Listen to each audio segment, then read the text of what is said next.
মুক্তি পেল প্রসেনজিৎ চট্টোপাধ্যায়ের নতুন ছবি ওয়ান ও শিবপ্রসাদ মুখোপাধ্যায় নন্দিতা রায়ের ছবি পোস্ত এর টিজার পোস্টার। 2017 সালের বহুল অপেক্ষিত মুভি এই দুটি। ওয়ান ছবিটি মুক্তি পেতে চলেছে এবছর পহেলা বৈশাখে।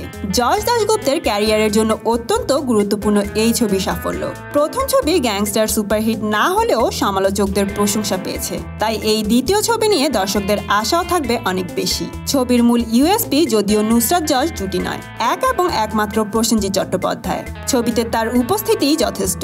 আর বিশা দাশগুপ্তের ছবি মানেই মেকিং যথেষ্ট স্মার্ট হবে বলেই আশা করা হচ্ছে। এদিকে স্বনামধন্য দুই পরিচালক শিবপ্রসাদ মুখার্জি এবং নন্দিতা রয় তাদের যৌথ পরিচালনার পরপর দুটি ব্লকবাস্টার বাংলা ছবি বেলা শেষ ও প্রাক্তন। এই সিনেমাগুলোর সাফল্যের পর এইবার বাঙালির পাতে স্বাদ বাড়াবে তাদের আপকামিং ছবি পোস্ত। পরিচালক যখন স্বনামধন্য এই দুই ব্যক্তি, তখন এই বিষয় নিশ্চিত যে বাংলার রূপলী পর্দা আবারও সকলকে শেখাতে চলেছে জীবনের আরেকটি পাঠ। ছবিটিতে যিশু দাশগুপ্ত ও মিমি চক্রবর্তীকে দেখা যাবে এক কর্মরত দম্পতির ভূমিকায়, আর তাদেরই ছেলে পোস্ত। যিশুর মা বাবার ভূমিকায় আছেন সৌমিত্র চট্টোপাধ্যায় এবং লিলি চট্টোপাধ্যায়।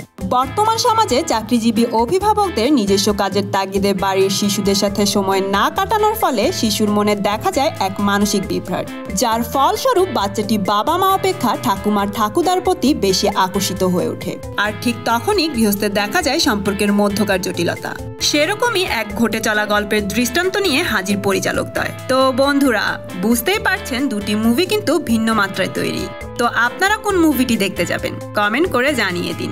আর হ্যাঁ, টলিউডে এমন লেটেস্ট আপডেট পেতে এখনই সাবস্ক্রাইব করুন স্টার গল্প চ্যানেলে।